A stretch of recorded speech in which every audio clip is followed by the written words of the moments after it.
এই যে পলাতক স্বৈরাচার, এই স্বৈরাচারের সরকারের সময় একজন সাবেক রাষ্ট্রপতি বিমানবন্দর দিয়ে চলে গিয়েছে দেশ ছেড়ে। যেভাবে চলে গিয়েছে সেটিকে যদি আমরা মিলাই তাহলে দেখব যে 5ই আগস্ট আরেকজন দেশ ছেড়ে পালিয়ে গেছে, ইনিও অনেকটা সেভাবেই পালিয়ে গিয়েছেন। কিন্তু এখন বলা হচ্ছে যে অন্তর্বর্তীকালীন সরকার নাকি তার এই দেশ ত্যাগের ব্যাপারে কিছুই জানে না। ঘটনাটি গতকাল, এবং গতকাল থেকে আজকে পর্যন্ত যতজন মানুষের সাথে আমার কথা হয়েছে প্রত্যেকের মনে প্রশ্ন উঠেছে, প্রত্যেকে প্রশ্ন করছে তাহলে অন্তর্বর্তীকালীন সরকার জানেটা কি। সাথে এও অভিযোগ উঠেছে সংস্কারের নামে সময় ক্ষেপণ করে অন্তর্বর্তীকালীন সরকার একদিকে যেমন হয়তোবা পলাতক স্বৈরাচার এবং তাতে দোসরদেরকে নিরাপদে দেশ ত্যাগের সুযোগ করে দিচ্ছে, অপরদিকে অত্যন্ত সুকৌশলে নানা ইস্যু সৃষ্টি করে স্বৈরাচার বা ফ্যাসিবাদে বিরোধী যে রাজনৈতিক দলগুলো আমরা যারা মাঠে ছিলাম সেই দলগুলোর ঐক্যের মধ্যে ফাটল ধরানোর একটা ক্ষেত্র হয়তো তৈরি করতে চাইছে। প্রিয় উপস্থিতিবৃন্দ, জনগণের ভোটে জনগণের কাছে দায়বদ্ধ একটি জনপ্রতিনিধিত্বমূলক সরকার প্রতিষ্ঠার লক্ষ্যে বিএনপি প্রতিটি ক্ষেত্রেই অন্তর্বর্তীকালীন সরকারের প্রতি এখনো তাদের সহযোগিতা এবং সমর্থন অব্যাহত রেখেছে। তবে রিসেন্টলি যদি আমরা খেয়াল করে দেখি বিভিন্ন কারণে অন্তর্বর্তীকালীন সরকার তাদের দায়িত্ব পালনে সক্ষমতার পরিচয় দিতে পারছে কিনা এ নিয়ে সমাজের বিভিন্ন শ্রেণী পেশার মানুষের মধ্যে কিন্তু ধীরে ধীরে সংশয় সৃষ্টি হচ্ছে। প্রিয় উপস্থিতিবৃন্দ, 2013 সালের ডিসেম্বর মাসে তৎকালীন র্যাব সদস্যরা ঢাকা মহানগর বিএনপির নেতা সাজিদুল ইসলাম সুমনকে গুম করে। আজ পর্যন্ত আমাদের এই সহকর্মীর হদিস আমরা পাইনি।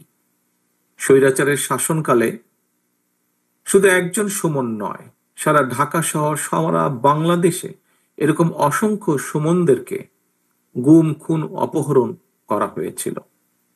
এর প্রতিবাদে পলাতক স্বৈরাচারের সময় গুম হওয়া ব্যক্তিদের পরিবারদের সদস্যদেরকে নিয়ে গুম হওয়া সুমনের বোনের নেতৃত্বে 2014 সালে গঠিত হয়েছিল সামাজিক একটি সংগঠন মায়ের ডাক।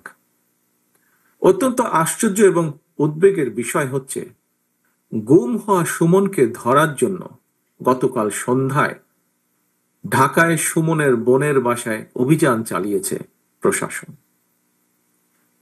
এখন তারপরে প্রশাসন বলছে তারা নাকি সুমন সম্পর্কে জানত না।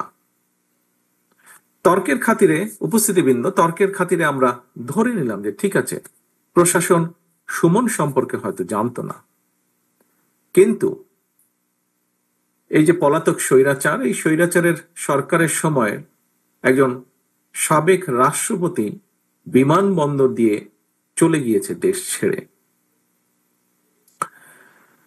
যেভাবে চলে গিয়েছে সেটিকে যদি আমরা মিলাই তাহলে দেখব যে 5ই আগস্ট আরেকজন দেশ ছেড়ে পালিয়ে গেছে, ইনিও অনেকটা সেভাবেই পালিয়ে গিয়েছেন। কিন্তু এখন বলা হচ্ছে যে অন্তর্বর্তীকালীন সরকার নাকি তার এই দেশ ত্যাগের ব্যাপারে কিছুই জানে না।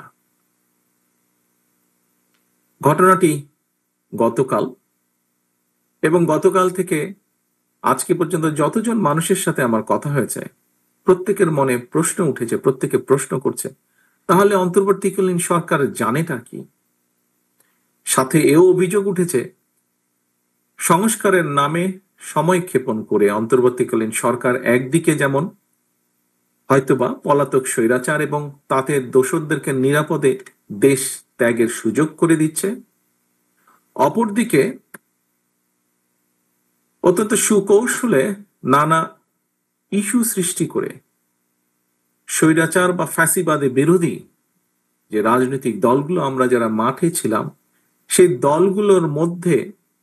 দলগুলোর ঐক্যের মধ্যে ফাটল ধরানোর একটা ক্ষেত্র হয়তো তৈরি করতে চাইছে। পলাতক স্বৈরাচারদের সহযোগীদেরও পুনর্বাসনের ক্ষেত্র হয়তো তৈরি করতে চাইছে। প্রিয় উপস্থিতিবৃন্দ, এই বিষয়গুলো ঘুরে ফিরে মানুষের মনে প্রশ্ন তৈরি করছে। এবার আমি একটু ভিন্ন কথায় আবার আসি। একটি রাষ্ট্রে সংখ্যা গরু কিংবা সংখ্যালঘু জনগোষ্ঠীর সদস্য হওয়া না হওয়ার উপর দেশের নাগরিকদের নিরাপত্তা কিন্তু নির্ভর করে না, যে কথাটি আরো বিভিন্ন বক্তার বক্তব্যে উঠে এসেছে। আমরা যদি পেছনের দিকে দেখি, দেখব পলাতক স্বৈরাচারের সময়ও কিন্তু বর্বর যে বন্দিশালা, আয়নাঘর, অন্ধকার প্রকোষ্ঠ, বছরের পর বছর সেখানে বিনা বিচারে বন্দী মানুষরাই কিন্তু এর সবচেয়ে বড় উদাহরণ। দেশে গণতন্ত্র এবং আইনের শাসন না থাকলে কথিত সংখ্যাগরু কিংবা সংখ্যালঘু অর্থাৎ আপনি কিংবা আমরা কেউই কিন্তু নিরাপদ নই। এমনকি ক্ষেত্র বিশেষে দেশের স্বাধীনতা, সার্বভৌমত্ব নিরাপদ নয়। রাষ্ট্রে যদি গণতন্ত্র এবং আইনের শাসনই না, একমাত্র রাষ্ট্রে গণতন্ত্র এবং আইনের শাসনই নিশ্চয়তা দিতে পারে নাগরিকদের নিরাপত্তা। দেশে গণতন্ত্র এবং আইনের শাসন নিশ্চিত করার অন্যতম পূর্ব শর্ত হচ্ছে জনগণের সরাসরি ভোটে নির্বাচিত, জনগণের কাছে জবাবদিহিমূলক সংসদ এবং সরকার প্রতিষ্ঠা। নির্বাচিত সরকারকে জনগণের প্রতি মুখাপেক্ষী করে দেওয়া গেলে দেশে গণতন্ত্র এবং আইনের শাসন টেকসই হয়ে ওঠে, যা গণতান্ত্রিক দেশগুলো যার সবচেয়ে বড় উদাহরণ। সরকারকে জনগণের কাছে মুখাপেক্ষী এবং দায়বদ্ধ না করে উল্টো নাগরিকদের নিরাপত্তার জন্য এক ধর্মের মানুষকে যদি অন্য ধর্মের মানুষের মুখাপেক্ষী করে দেওয়া হয়, এতে বরং রাষ্ট্র এবং সরকারের অসহায়ত্ব ও গণতান্ত্রিক চেহারাই কিন্তু ফুটে ওঠে। প্রিয় ভাই বোনেরা, আমি প্রায়শই আমার আলোচনায় একটি কথা বলে থাকি, সেটি হলো সংখ্যা লঘু কিংবা সংখ্যা গুরু, এইগুলো হচ্ছে একটি রাষ্ট্রে ধর্ম, বর্ণ পরিচয়ের ভিত্তিতে নাগরিকদের বৈশিষ্ট্য বা সংখ্যা নির্ণয়ের জন্য একটি শব্দ মাত্র। খ্রিস্টান ধর্মে বিশ্বাসী আপনি কিংবা আপনারা যারা বাংলাদেশে অবস্থান করছেন, ধর্মীয় ভিত্তিতে, বিশ্বাসের ভিত্তিতে পরিসংখ্যানে আপনি এখন সংখ্যালঘু জনগোষ্ঠীর সদস্য। একইভাবে আমি এই মুহূর্তে ইংল্যান্ডে, এখানে আমি সংখ্যালঘু জনগোষ্ঠীর সদস্য। আপনি এখন ইংল্যান্ডে আসলে কিংবা আমি বাংলাদেশে ফিরে গেলে সংখ্যালঘু কিংবা সংখ্যালঘু গরু, এই হিসাবটিও কিন্তু সঙ্গে সঙ্গে পাল্টে যাবে। এর অর্থ আমাদের যার যার ধর্মীয় বিশ্বাস কিংবা অবিশ্বাস যাই থাকুক, ভৌগোলিক সীমাভেদে দিন শেষে আমরা একই মানুষ। কখনো আমরা কেউ সংখ্যালঘু, আবার কখনো আমরা কেউ সংখ্যাগুরু। কে সংখ্যালঘু কিংবা কে সংখ্যাগুরু কোন সভ্য রাষ্ট্রে এভাবে নাগরিকের পরিচয় নির্ধারিত হয় না। এ কারণেই আমি বলে থাকি, একটি আধুনিক রাষ্ট্র এবং সমাজে দেশের জনগোষ্ঠীকে সংখ্যাগুরু কিংবা সংখ্যালঘু হিসাবে বিবেচনা করা বৈষম্য সৃষ্টি এবং একটি অমার্জনীয় অপরাধ। প্রিয় উপস্থিতিবৃন্দ, সম্মানিত নেতৃবৃন্দ, 1971 সালে মুসলমান, হিন্দু, বৌদ্ধ, খ্রিস্টান, বিশ্বাসী, অবিশ্বাসী কিংবা সংশয়বাদী আমরা সকলে মিলেই কিন্তু মুক্তিযুদ্ধ করে বাংলাদেশের স্বাধীনতা অর্জন করেছি। একইভাবে কিন্তু খেয়াল করে দেখবেন, গত 1.5 দশকে স্বৈরাচার ফ্যাসিবাদ বিরোধী যে আন্দোলন, সেখানেও প্রতিটি ধর্মের মানুষের অংশগ্রহণ ছিল। আজকের অনুষ্ঠানের সভাপতি থেকে শুরু করে বিভিন্ন ব্যক্তি, আপনারা যারা বক্তব্য রেখেছেন, আপনাদের বক্তব্যে এই বিষয়টি ফুটে উঠেছে সম্পূর্ণভাবে। একইভাবে 2024 সালে ধর্ম, বর্ণ নির্বিশেষে ছাত্র জনতা, বিশ্বাসী, অবিশ্বাসী কিংবা সংশয়বাদী, আমরা সকলে মিলেই কিন্তু বীর জনতা গণ অভ্যুত্থানের মাধ্যমে দেশ এবং জনগণের স্বাধীনতা রক্ষা করেছি আমরা। সুতরাং এই দেশটা কোনো ব্যক্তি কিংবা দলের নয়, এই দেশটা আমার, আপনার, আমাদের সকলের।